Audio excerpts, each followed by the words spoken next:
Welcome friends, स्वागत है आपका लाइव गोज ऑन के एक और नए ब्रांड न्यू एपिसोड में, जिसमें मैं मिलवाता हूं आपको आरपी पेशेंट से। हम जानते हैं उनके आरपी के कारण आने वाले चैलेंजेस और स्ट्रगल के बारे में, कि कैसे उन्होंने आरपी के चैलेंज को हैंडल किया और उससे बाहर निकलकर अपनी ज़िंदगी बनाई। तो उसी कड़ी में आज मैं मिलवा रहा हूँ आपको अनीश जैन जी से, जो पानीपत ब्लाइंड स्कूल में मैथ और साइंस टीचर है। वो शेयर करेंगे अपने एक्सपीरियंस हमारे साथ कि कैसे उन्होंने स्ट्रगल किया और कैसे वो यहाँ तक पहुँचे। तो चलिए स्वागत करते हैं अनीश सर का।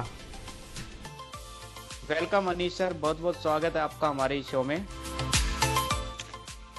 थैंक यू मनीष जी, और रेडियो उड़ान में बुलाने के लिए आपका धन्यवाद। जी अनीश सर, हम जानना चाहेंगे कि अभी आप क्या कर रहे हो। अभी तो मैं चूंकि 100% दृष्टि दिव्यांग हूँ और राजकीय अंध विद्यालय पानीपत जो हरियाणा में है उसमें साइंस टीचर के रूप में पिछले 21 साल से कार्यरत हूँ। और मेरी नेत्र ज्योति बाद में गई थी। मेरी सारी पढ़ाई नॉर्मल स्कूल में हुई है। अच्छा। और 14 या 15 साल की उम्र के आसपास थोड़ा सा नाइट ब्लाइंडनेस, जो रात में अंधेरे में दिखना थोड़ा कम हुआ, और उसके बाद धीरे धीरे colour blindness. Starting night blindness से स्टार्ट होती है, फिर कलर ब्लाइंडनेस होती है। तो डॉक्टरों को जब चेक कराया तो उन्होंने बिल्कुल उसी समय बताया गया था कि ये रेटिनाइटिस पिगमेंटोसा यानी आरपी का केस है, और धीरे धीरे करके आपका विजन डाउन होता ही चला जाएगा। और अभी फिलहाल पूरे वर्ल्ड में इसका कोई इलाज नहीं है, और आज भी इसका कोई इलाज नहीं है। 30 साल पहले जो बात थी वो आज भी है जी। तो इलाज इसका आज भी कोई नहीं है, आज की डेट में अभी फिलहाल ऑथेंटिक इलाज कोई नहीं है। और बीच में टेम्परेरी 2-4 लोगों ने करे हैं ऑपरेशन वगैरह, लेकिन वो कामयाब नहीं हुए कोई भी जी। तो आप जब स्कूल में पढ़ते थे, जब आपने बताया 15-16 साल के थे, उस टाइम आपको पढ़ाई लिखाई में कोई प्रॉब्लम नहीं आती थी? नहीं, एक्चुअली छोटी क्लासेस में तो मुझे याद पड़ता है कि कोई प्रॉब्लम नहीं आती थी, और स्कूल में नंबर भी अच्छे आते थे, और स्कूल के हम अच्छे स्टूडेंट और अच्छे स्पोर्ट्स मतलब एथलीट भी अच्छे हुआ करते थे। Cricket, football, hockey, badminton, carrom board, शतरंज सब कुछ खेला करते थे। और जैसे जैसे 7th क्लास में आए, 8th क्लास में जब करीब 13 साल की उम्र होगी, तो ब्लैक बोर्ड पे दिखना थोड़ा पीछे से बंद हुआ, तो आगे बैठने लगे।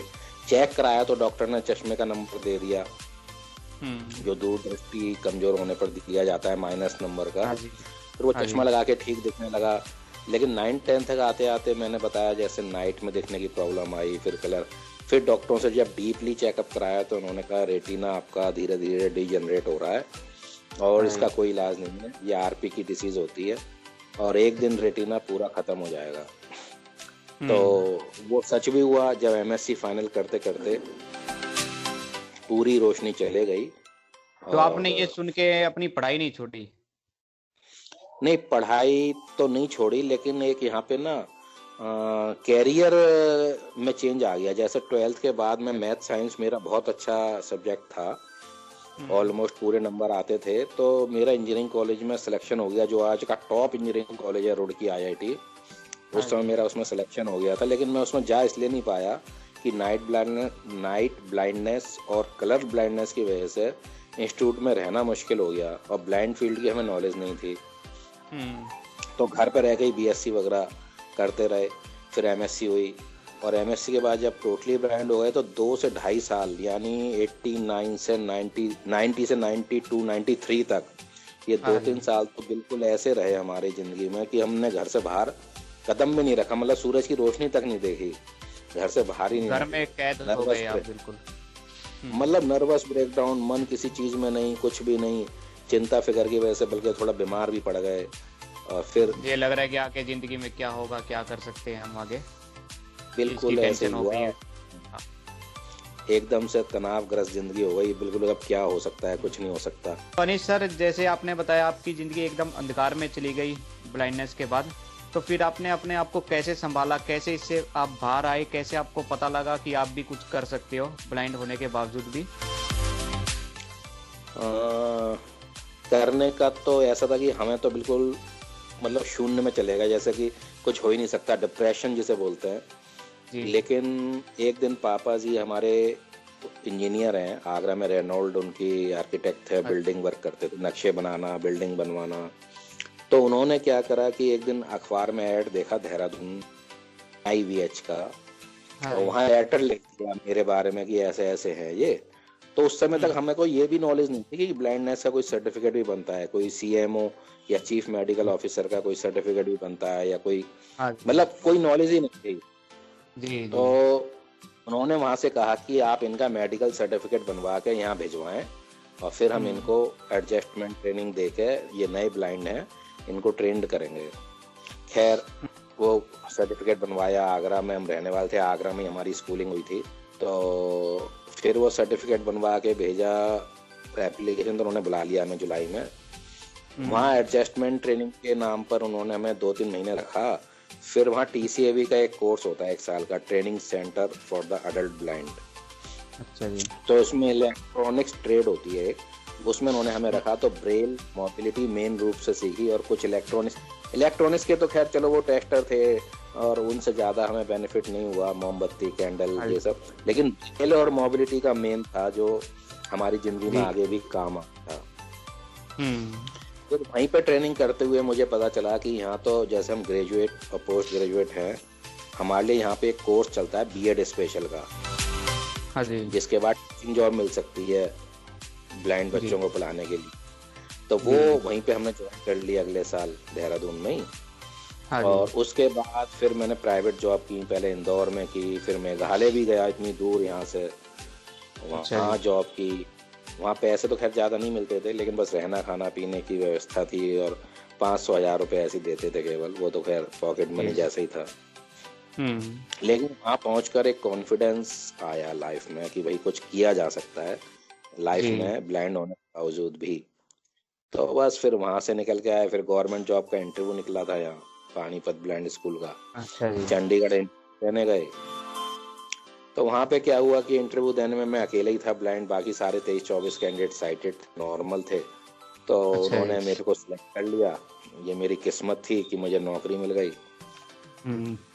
और फिर पिछले 21-22 साल से मैं यहाँ कार्यरत हूँ। जी। बहुत अच्छा। तो सर हम जानना चाहेंगे आप यहाँ पानीपत स्कूल में ब्लाइंड बच्चों को क्या पढ़ाते हैं और कैसे पढ़ाते हैं उनको? देखो यहाँ मेनली तो मैं साइंस टीचर हूँ, तो साइंस के सब्जेक्ट पढ़ाता हूँ, और हाँ छोटी जी। क्लासेस के कुछ मैथ के सब्जेक्ट भी ले लेता हूँ, क्योंकि मैथ के बड़ी क्लासेस तो वो पढ़ाते ही हैं। हाँ जी। तो हमारे यहाँ मैथ पढ़ाने की 2 डिवाइस हैं, टेलर फ्रेम और अबेकस। अबेकस तो एक तरह का मिनी कैलकुलेटर टाइप है, और टेलर फ्रेम इस तरह की डिवाइस है जिस पर जैसे हम कागज पर सम्स लिखते हैं, उस तरह हम हाँ जी। टेलर फ्रेम पे लिख सकते हैं। उनमें टाइप्स होते हैं जो 16 अलग अलग दिशाओं में लग सकता है। तो हाँ उससे जी। सारे नंबर बन जाते हैं, 1 2 3 4 से लेके 8 तक, फिर 9 0 is equal to sign of plus, sign of minus, ये ब्रेल में होता मल्टीप्लिकेशन। है? ब्रेल में नहीं, ये टच से पता चल जाता है। ब्रेल में उसमें पॉइंट्स होते हैं, उसकी हाँ जी। पोजीशन अलग अलग होती है, जिनके फिक्स होता है कि ये इस पोजीशन में लिखा है तो ये 9 लिखा है, इस पोजीशन में लिखा है तो 0 लिखा है। उस तरह अच्छा। देख के उसमें हमको गणित की जा सकती है। उस तरीके से एलजेब्रा और ब्लाइंड बच्चों को पढ़ाते हो? ज्योमेट्री थोड़ी एग्जाम्पशन है, तो ज्योमेट्री हम्म। के पेपर नहीं आते, और हम्म। एलजेब्रा थोड़ी डिफिकल्ट पड़ती है ब्लाइंड के लिए। हम्म। लेकिन साइंस में क्या होता है कि प्रैक्टिकल इनको करवाना बड़ा मुश्किल है। तो थ्योरी में ही हम जी। प्रैक्टिकल को थ्योरी के रूप में ही कराते हैं, और इनको अच्छा जी। उसी के हिसाब से प्रश्न उत्तर पूछ के वाइवा लेके इनको मार्क्स लगा देते हैं। क्योंकि अच्छा इनके जी। हाथ में एसिड देना या कुछ देना, तो ये तो जला लेंगे जी अपना जी। हाथ या कुछ कर लेंगे, हाँ और ये तो कलर है। देखने पड़ते, तो उसमें थोड़ी दिक्कत आती है। थ्योरी बेस मतलब प्रैक्टिकल से अलग, थ्योरी बेस और मेंटल मेकअप करते हैं उसको कि भाई मानसिक रूप से वो समझ जाए कि ये चीज ऐसे जी होती है। जी जी तो जी। फॉर एग्जाम्पल हम लाइट का चैप्टर पढ़ा रहे हैं, अब उन्हें ये हम्म। तो नहीं पता कि लाल रंग कैसा होगा, पीला रंग कैसा होगा, स्पेक्ट्रम बन रहा है, 7 रंग निकल रहे हैं। तो जी। अब ये चीज तो उनको बस याद ही करानी पड़ती है कि ऐसे 7 रंगों में श्वेत प्रकाश बढ़ जाता है। या हम उन्हें विद्युत धारा का चैप्टर पढ़ा रहे हैं कि भाई विद्युत धारा बहती है, पॉजिटिव से नेगेटिव की ओर बहती है, इलेक्ट्रॉन बहते हैं नेगेटिव से पॉजिटिव की ओर। वोल्टेज का ये होता है, विद्युत धारा का मात्रक आई होता है, प्रतिरोध का ओम होता है, इस तरह करके उन्हें समझाते हैं, पढ़ाते हैं, उनके सवाल कराते हैं, मेंटल कैलकुलेशन पे बेस ज्यादा सवाल कराते हैं जिससे जी, वो समझ सके बात को। समझ सके। इसके अलावा जैसे मैंने बचपन में साइटेड था तो कई गेम खेले हुए थे, तो शतरंज हम्म। गेम की मैं इनको ट्रेनिंग देता हूँ। पहले तो मैं खेलता भी था, नेशनल अच्छा। लेवल तक खेला हूँ ब्लाइंड होने अच्छा। के बाद, लेकिन अब मैंने खेलना तो बहुत कम कर दिया है। अब मैं बच्चों हम्म। को ही भेजता हूँ सर। अभी पिछले अच्छा, ब्लाइंड साल बच्चे भी चेस खेलते हैं? बहुत बढ़िया चेस तो ये खेलते हैं। बताना था अनिल जी, चेस कैसे खेल पाते हैं ब्लाइंड बच्चे? देखो, जो नॉर्मल चेस बोर्ड होता है वही गोटियां इनमें होती हैं, और जी। काले और सफेद रंग के लिए उनपे एक रंग, जैसे काले रंग के ऊपर हल्की हल्की पिन लगा देते हैं, जिससे उन्हें पता चल जी। जाता है कि ये हाथी, जिसे रुक बोलते हैं चेस में, या ऊंट जी। जिसको बिशप बोलते हैं, या राजा या रानी, तो उन पे अगर पिन लगी हुई है तो ये काले रंग के हैं, पिन नहीं लगी तो सफेद रंग के हैं। और बोर्ड में अच्छा। एक हल्का सा परिवर्तन ये करते हैं कि हर खाने में एक बीच में छेद होता है, और हर मोहरे के नीचे एक पिन होती है, जिससे हम मोहरा जिस खाने में चलते हैं वो पिन उसमें लगा के वो फंस जाता है उस छेद में, जिससे हाथ लगाने पर वो गिरे ना। क्योंकि ब्लाइंड गिरे। आदमी तो हाथ लगा के देखेगा कौन सा मोहरा कहाँ रखा है, नॉर्मल आदमी तो आंखों से देख लेता है। हाँ जी। तो नियम बिल्कुल सेम है, हम नॉर्मल के साथ भी चेस खेलते हैं। और इसका हाँ। एक पूरा इंडिया में बॉडी बनी हुई है, AICFB, all India chess federation for the blind. Bombay हाँ में जी। इसका हेड ऑफिस है, और जोनल लेवल पे इसके वो बने हुए हैं। हरियाणा का जनरल सेक्रेटरी हैं, वो भी हमारे मित्र हैं, और वो हमसे ही कह रहे हैं कि इस चेस को आप आगे बढ़ाओ, करो कुछ करो। हाँ जी। तो अब टाइम इतना मिल नहीं पाता, वरना चेस एक बहुत अच्छा गेम है। इससे IQ लेवल भी बढ़ता है, याददाश्त भी बढ़ती है, और जी। दिमाग की कसरत बहुत अच्छी होती है इसमें। हाँ जी। इसके अलावा अगर आप कहेंगे तो अचीवमेंट के नाम पर, ब्लाइंड होने के बाद अभी करीब 3-4 साल पहले मुझे एक राजकीय अवार्ड भी मिला है। तो मेरे कामों के लिए फिर मैं स्कूल में लगातार प्रेरणा देते रहता हूँ लोगों को, भाई ब्लड डोनेट करो, ये करो, जो भी अच्छे अच्छा जी। काम है वो करो, है ना। पिछले 4 साल से यहाँ जो हरियाणा में सरकारी कर्मचारियों का एक संघ है, दृष्टिहीन कर्मचारी संघ हरियाणा, हाँ जी। उसका प्रधान मेरे को बना रखा है, और उसके हर 2 साल बाद चुनाव होते हैं। मैं अच्छा पिछले जी। 2 बार से निर्विरोध चुना जा रहा हूँ, मेरे अगेंस्ट कोई खड़ा होता नहीं, और जबरदस्ती मैं कहता हूँ भाई मेरे बस का टाइम देना इतना नहीं रहा हो, लेकिन वो हम्म। मानते नहीं है कि आप ही बनो और बने रहो। और अच्छा जी। इस साल कोरोना काल की वजह से हमारा थोड़ा सा मीटिंग नहीं हो पाई है ज़्यादा। हम्म। आप देखो हम्म। जल्द जनवरी फरवरी या कभी मीटिंग रखेंगे। अच्छा जी। तो तो मतलब सर, कुल आप मिला, बताओगे आपका जो ये संघ है वो क्या करता है कर्मचारियों के लिए? कर्मचारियों के सामने आने वाली समस्याओं को हल करवाना ही हमारा मुख्य उद्देश्य है। उनके जैसे बैकलॉग निकलवाना, या उनके हाँ जी। सर्विस रूल्स में कुछ चेंज करवाना, या कहीं ग्रेड किसी का कम है तो उसको ग्रेड दिलवाने के लिए एप्लीकेशन डाल के उसके लिए फाइट करना। जी। लेकिन ये कर्मचारी संघ केवल डेलीगेशन ले जाता है, मंत्रियों से मिलता है या लेटर्स डालता है, कोई हम्म। एजिटेशन या आंदोलन नहीं करता कभी, क्योंकि इसमें सारे जी। कर्मचारी हैं जो अपनी ड्यूटी भी करते हैं, और सीनियर और उसका भी हम्म। सेंसिटिव लोग हैं। तो संघ अपने तरीके हम्म। से काम करता है इसमें। सही है, बहुत अच्छा काम कर रहे हो अनिश सर आप। Thank you. पहले आप खुद ब्लाइंड थे, आपको पता नहीं था आपको ये सब चीज़ें कैसे करनी है, फिर आप NIBH गए, आपको पता लगा, तब अपने आप तब आपने अपने आप को खड़ा किया और इस लेवल पे पहुंचे कि आज आप ब्लाइंड बच्चों को पढ़ा रहे हो। तो आगे और क्या सपना है आपका करने का इस फील्ड में? सपना तो सिर्फ ये है कि बच्चे जितने भी हमारे स्कूल से पढ़ के निकल रहे हैं, हायर एजुकेशन करते हैं, वो ज़्यादातर अम्बाला में या दिल्ली में या कहीं हाँ और जी। उसके बाद वो सर्विस भी लग जाते हैं। 80 से 90% बच्चे हमारे सर्विस भी लग चुके हैं। पिछले 4-5 हम्म। साल में कई बच्चे तो हमारे बैंक में लगे हैं, हाँ कोई जी। PO के पद पे लगा है, कोई क्लरिकल जॉब पे लगा है। तो ये एक बहुत अच्छी बात है, और मेरी तमन्ना और मेरी इच्छा सिर्फ एक ही है कि जितने भी दृष्टि दिव्यांग हैं वो अपनी पढ़ाई पूरी करें, और उसके बाद सर्विस जरूर लग जाएं, क्योंकि आर्थिक रूप से जब वो अपने ऊपर डिपेंड रहेंगे तो हम्म। समाज में वो अपना एक स्थान बना सकेंगे, और समाज जी। भी उनको एक्सेप्ट करेगा अच्छी तरह। क्योंकि जी। पहले जमाने में जो स्थिति थी उसके मुकाबले तो अब काफी ज्यादा जागरूकता आ चुकी है, काफी चेंज आ चुका है, लेकिन हम्म। फिर भी कहीं ना कहीं दिमाग में ये बात रहती है, वो हो ये तो क्योंकि ब्लाइंड है। ब्लाइंड आज ऊंचे ऊंचे पद पे पहुंच चुके हैं ना, इसलिए फिर साइटेड लोगों को भी लगता है कि ये भी कुछ कर सकते हैं। बिल्कुल, आज तो रेलवे स्टेशन से बस अड्डे तक, जी। IAS ऑफिसर से लेके SCS ऑफिसर तक।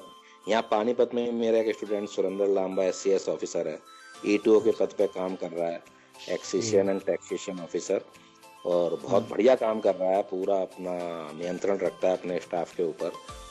तो अब तो आईएएस भी बन चुके हैं 2-3 ब्लाइंड, और हरियाणा हाँ का जी। भी एक ब्लाइंड बन चुका है आईएएस।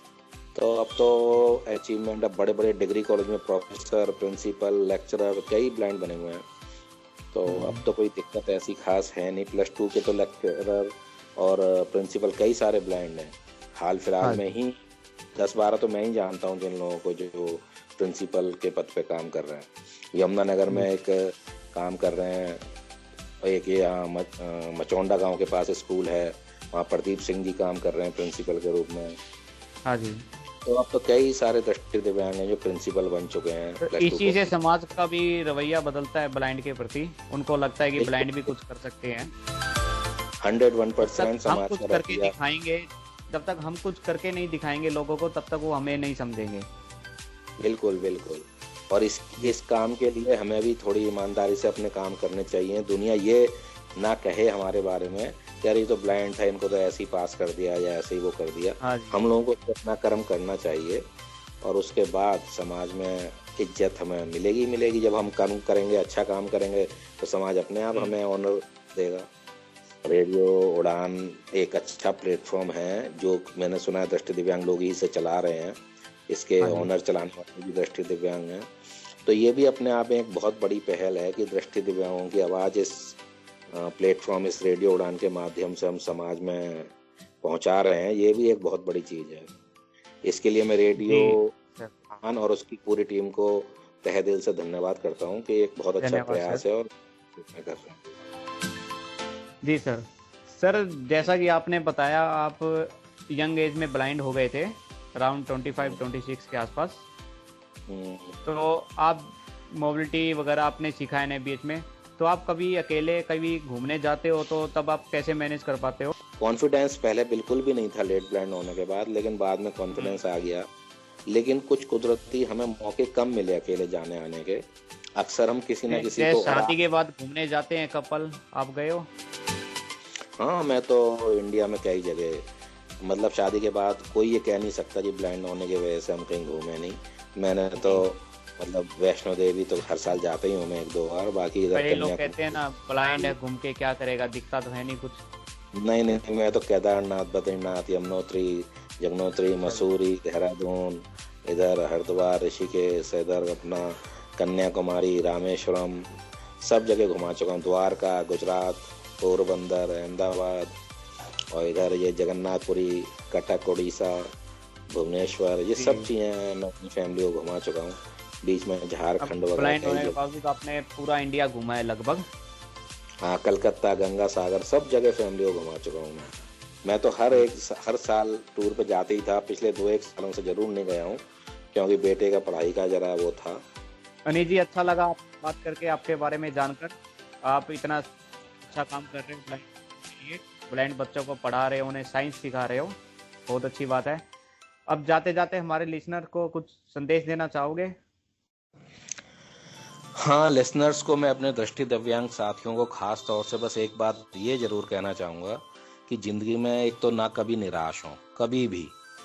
अपना कर्म, अपनी पढ़ाई और अपना जो भी काम है वो करते रहें। भगवान ने जीवन दिया है तो भोजन भी देगा, और जी। आर्थिक रूप से अपने पैरों पे खड़े होने के लिए हमें सरकार से लगातार ये कोशिश करनी चाहिए कि हमें रोज़गार अवश्य मिल जाए, किसी भी रूप में मिले, और जिससे हम लोग आर्थिक रूप से अपने ऊपर डिपेंड रह सकें, सभी दृष्टि दिव्यांग, और किसी दूसरे पर डिपेंड ना रहना पड़े। और समाज में एक ऐसी संदेश को हम पहुंचाएं कि हमें किसी की मदद आर्थिक रूप से नहीं चाहिए, बल्कि एक हल्का सा सहारा, एक हल्का सा मार्गदर्शन जरूर वो हमें बता दें, बस गाइड कर दें। बाकी हम अपने आप अपना सारा काम स्वयं करेंगे। मतलब जी। अपने ही ऊपर पूरी तरह डिपेंड रहने की कोशिश करें, ऐसा कॉन्फिडेंस डेवलप हो सभी दृष्टि दिव्यांगों में। यही मेरा सोच है, यही मेरा विचार है, यही मेरा संदेश है। जी, सेल्फ कॉन्फिडेंस सबसे ज़रूरी काम है, ये हर बिल्कुल। ब्लाइंड के अंदर आना चाहिए। हम्म। तो जी। धन्यवाद आपका, जी, आपका भी आपने बहुत मुझे बहुत बुलाया शुक्रिया।